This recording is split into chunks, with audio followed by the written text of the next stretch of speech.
Hi everyone, welcome back to your favorite YouTube channel, and today I have the third bonus video, and this video was made in rural China. The topic is life in rural China. Can you see the sunset? It's beautiful. Village is very beautiful place. You see the view of the farm and the street in the rural China. Tomorrow I'll take you to that place. One thing I like about the village is when you wake up in the morning, you hear the morning birds singing. Man, it's amazing. Hear this.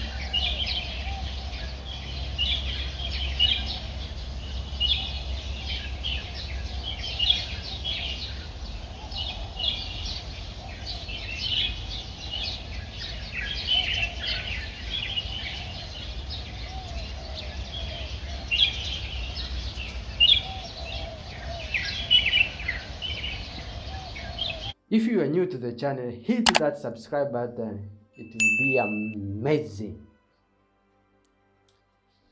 So this is the garden in one of our station. So kind of botanic garden where you see variety of tree, flowers, walkways, very designed in a good way. Today I'm going to take you one of the local market. This is like daily activities we do, like when we need our basic needs, where we go to get it. We usually go in the local market or farmer market. You just realize we are riding the manual bike, but these people of this place, they usually ride electric bike, car, or tricycle. Just see it. It's difficult to find engine car. Everything here is electric. I think it's very more convenient for them. Also, conserving environment, because China takes serious measure to control, to deal with this climate change. This is the local market or farmer market. You can see the fruits, vegetable, even some clothes they are selling. You see the sky is very beautiful. So this is village, and this is children event in the street. I'll come with another video of events in the village. This is the shop we usually buy our goods and stuff. However, the things here are not expensive, but we usually prefer buying things online because online system here is very efficient. This is the delivery facility in the rural China. You buy online and you come and pick here after few days. Things online are quite cheaper compared to the shop, manual shop, right? And this is the place where you see a lot of the shops, people selling. Yeah, it's rural, it's village, right? We expect this. What I love about this place is how China decide to plant the tree. Look the tree. It's very amazing. It's very amazing.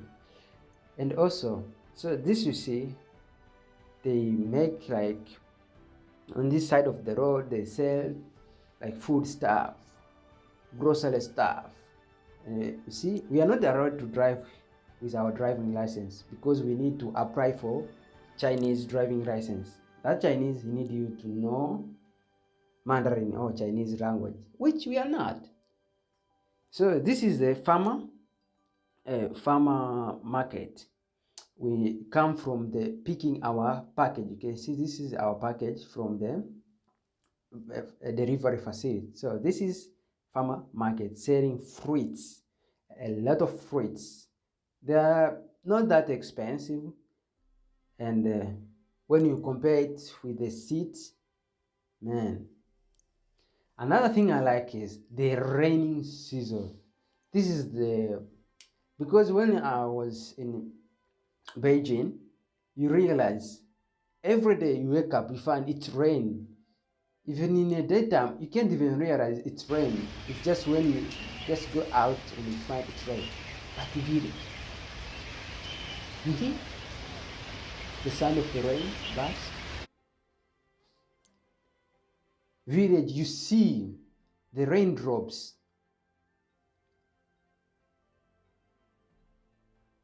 the sounds, calm, peaceful, cool, natural. That's another reason I love with the village life.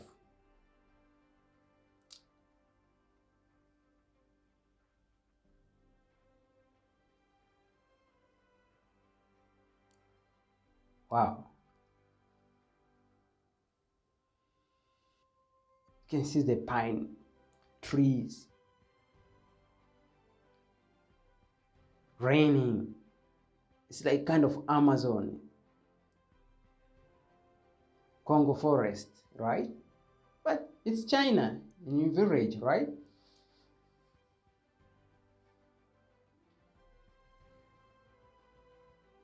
If you realize, like if you go to the search engine, the country that have planted the tree in the last decade, half of all tree on the world planted in China. Half of all tree planted in the last decade planted here. You see, this is the street. You can see the river. You can see everywhere along the side the road there is tree. So wherever you are traveling in China, you will see tree alongside the road. This is the government project. I love flowers, different color. You can mention pink, white, red. For me, I usually appreciate the nature like this. I started appreciating this small stuff after staying in the city without seeing this kind of natural habitat like this. Visiting our working village, you see the gut, you realize every village have the gut. The one I was telling you about, the tree, you see the tree, the road, and this is village. You see few car, but look the road infrastructure. It's very amazing. Look the tree. Oh my goodness.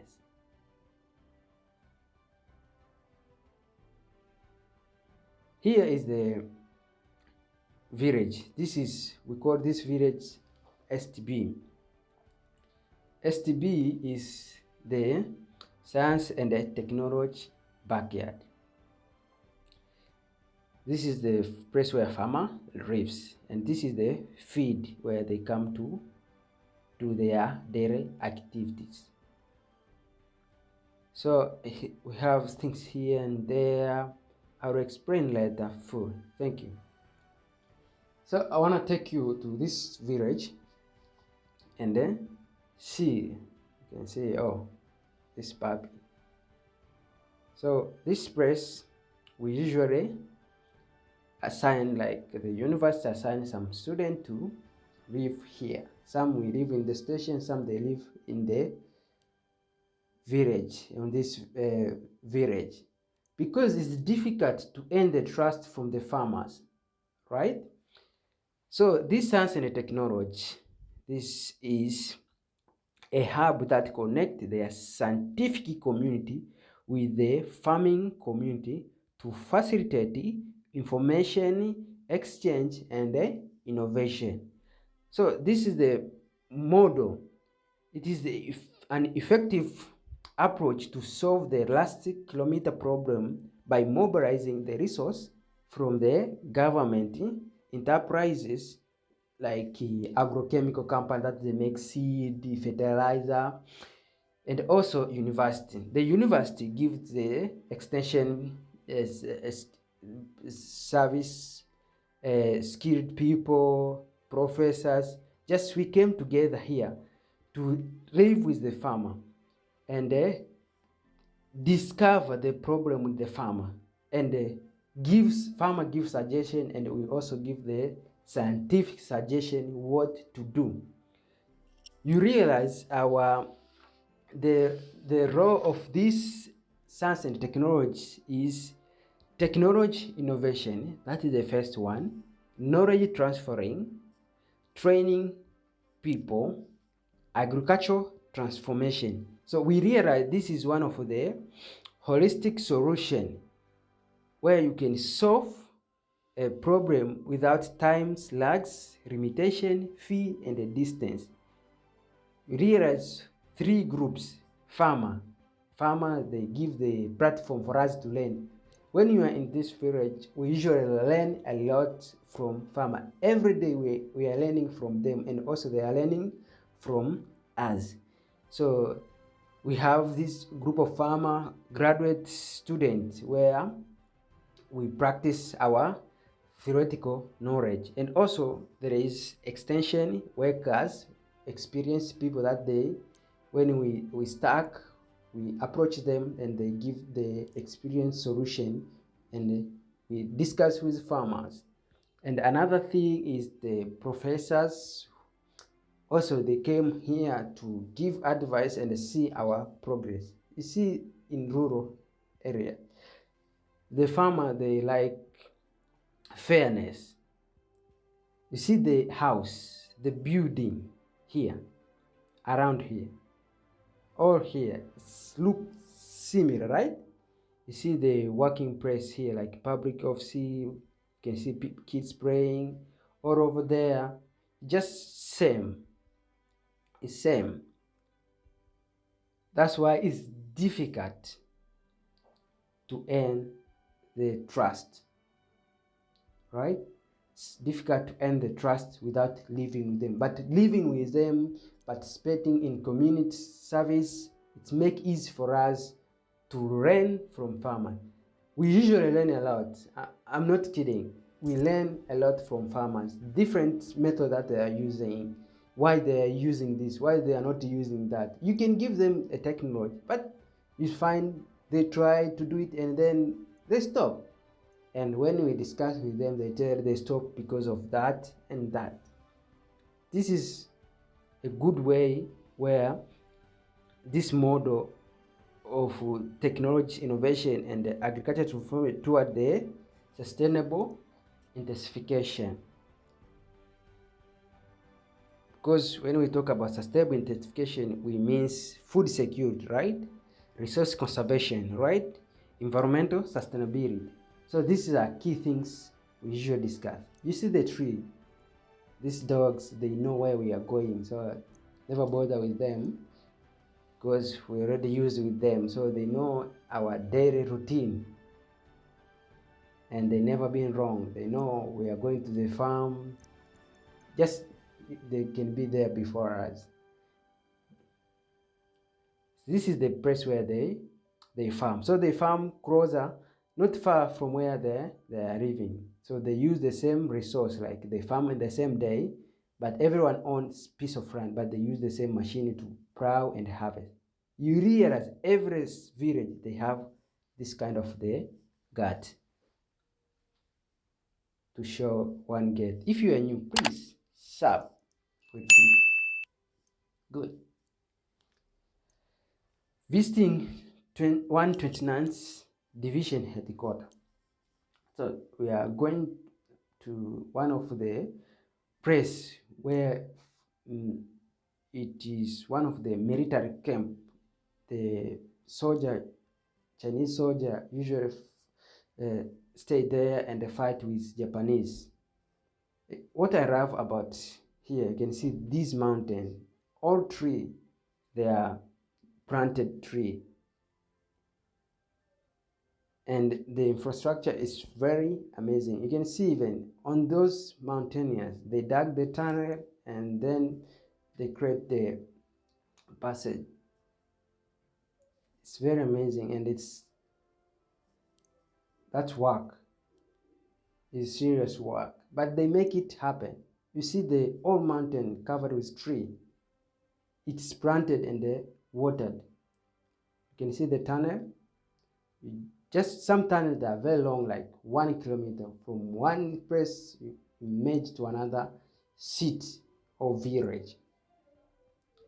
So this kind of infrastructure connects one province, one city, one country, and so on. So we are already there in the place called 129 29 division. You can see the war 1977 to 1945. You can see some posters showing like 100.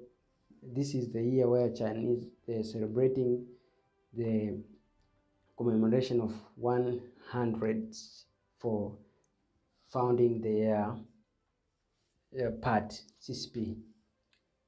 This is one of the bridge. It is 129 bridge. It's look like the golden bridge.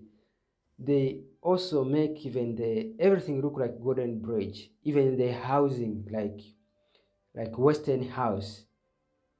Everything here resembles like Western. Even the house architecture of those buildings look the same. You see? So this is the zone where they do those tries. So you see, this is the place with Chinese architecture. They reserved for that, and you can see the golden bridge in this village. You can see that architecture I was telling you, like Western architecture, the housing structure.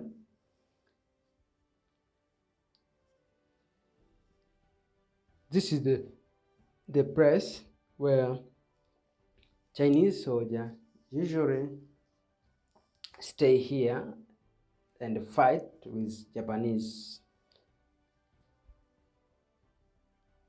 And this is one of the difficult war because you can see this zone I was telling you, Western zone.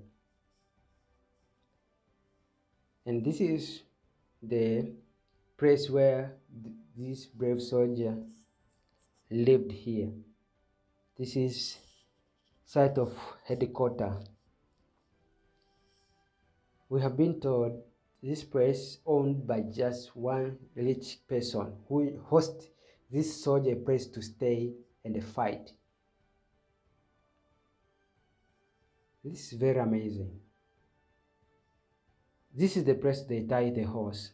At that time there was no car, so they usually use a lot horse than car. So this is the place of headquarters 29th division. This is kind of the house at that time. Just remember this, 1977. And this housing, it is reserved to show their generation where their brave soldiers used to live and fight. This is the place they usually sleep. So they kept like that, and the picture of the soldier who used to live in this room. Remember, it is 1977. This is the meeting room where they sit with their read and discuss the war strategy. And this is one of the longest war they have been fighting.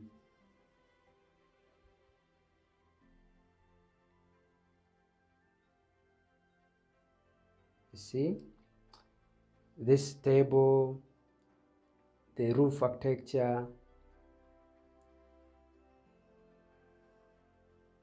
See, this is the housing at that time. See some statue of the soldiers. Some used to lift very heavy material like this. They show them like this. So, and one thing I just want to remind you, like Chinese is the one who invented the gun. Some people that been asking me in my previous video, why you say everything originated from China? China is one of the ancient civilization, early civilization. It's one of the forts reserved from, they have history record. They kept the history from more than 4,000 years ago. And this is the gun they usually fight in this war. And they make 3D to inspire the generation, the next generation. Despite of hardship, they depicted their brave soldiers very well, so that they can inspire the younger generation like me. Saving the country is something very great. Look, they depicted the hero like this. Whatever you see, you realize, yes, they were heroes who saved their country. It's really hit me and struck me. And see their soldiers, their raiders, mountains in 3D, which give you like a nice looking and a good memory and honoring their soldiers and their readers. I think we can do like this to commemorate our brave soldier who fought for independence. And this is a sewing machine developed at that time. You see, that's why you see textile industry in China is far away, because of technology started a long time ago like this. You can see some few metal and the wood, they make cloth. If you are new to this channel, hit like, share and subscribe. It will be helpful. Thank you for watching. See you in another episode. Bye.